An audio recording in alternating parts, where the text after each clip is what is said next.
Étude de la bobine subie à un champ alternatif. Donc nous allons reprendre un circuit magnétique avec un enroulement. Cet enroulement est alimenté par une tension. Il y a un courant I qui passe dans la bobine.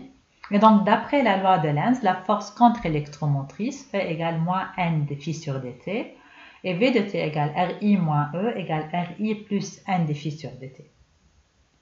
Il faut noter que selon les ouvrages, nous pouvons retrouver aussi l'écriture E égale plus N de phi sur dt, qui correspond à l'utilisation de la convention récepteur au niveau de l'enroulement. La formule générale du courant par rapport à la tension dans une inductance. Et donc, en négligeant la résistance du circuit, nous retrouvons V de t égale N de phi sur dt. Et comme N phi égale Li de t, nous allons obtenir V de t égale L de I sur dt, donc l'expression qu'on utilise déjà. L'inductance propre et l'inductance mutuelle. L'inductance propre est par définition le rapport du flux créé par l'enroulement sur le courant qu'il a créé. Et donc pour retrouver ces expressions dans un circuit magnétique, nous allons considérer un circuit magnétique ayant deux enroulements où le premier enroulement est alimenté par un courant I1 et le deuxième enroulement n'est pas alimenté, donc I2 égale à 0. Par définition, nous avons L1 égale N1 phi 1 divisé par I1. La loi d'Hopkinson nous donne R1 phi 1 égale N1 I1. Et donc, nous allons déduire L1 égale N1 au carré divisé par R1. Le flux qui est généré par l'enroulement 1 est divisé en deux parties. Une partie qui va partir en fuite, qui va se perdre dans l'air. Une autre partie qui est le flux utile, qui va passer dans le circuit magnétique et arriver au deuxième enroulement. Et c'est celui-là qui va nous créer une inductance mutuelle. Donc l'inductance mutuelle M12 sera égale à N2, donc le nombre de spires de l'enroulement 2, phi 12, le flux commun qui va arriver jusqu'à l'enroulement 2, divisé par le courant qu'il a créé I1. Les différences de potentiel magnétique du circuit principal et du circuit qui part en fuite sont égaux. Donc nous avons l'expression N1 I1 égale R1 phi 1 total égale R12 phi 12 du circuit principal, donc du circuit magnétique. Et donc nous allons à partir de ça remplacer phi 12 sur I1 par N1 divisé par R12, la réductance du circuit magnétique. Et nous allons obtenir M12 égale N112 sur R12.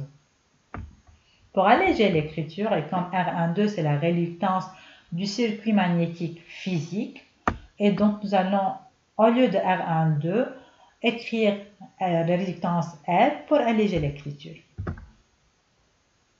Et donc de même, si l'enroulement 2 est alimenté tout seul et l'enroulement 1 n'est pas alimenté, nous allons obtenir L2 égale N2 phi 2 divisé par I2 égale à N2 au carré divisé par R et M2 1 égale N1 phi de 1 sur I2.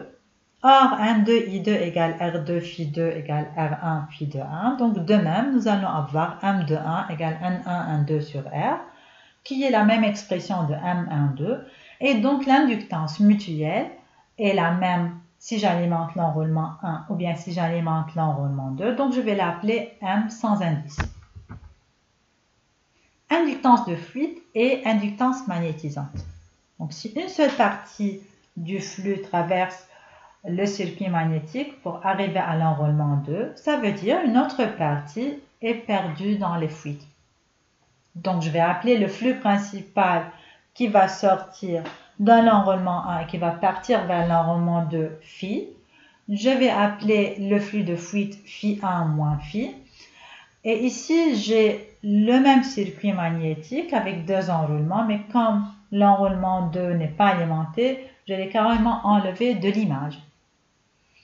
Et donc l'expression de la tension V de t égale N d phi 1 sur dt devient égale N d phi plus d phi de fuite sur dt égale N d sur dt, Ni sur R, comme avant, plus Ni sur Rf de fuite, égale N au carré sur R di sur dt, plus N au carré sur Rf di sur dt, et donc c'est Lm di sur dt plus Lf di sur dt, où LF égale N au carré sur RF s'appelle l'inductance de fuite, et Lm, N au carré divisé par la réluctance du circuit principal, et elle s'appelle l'inductance magnétisante.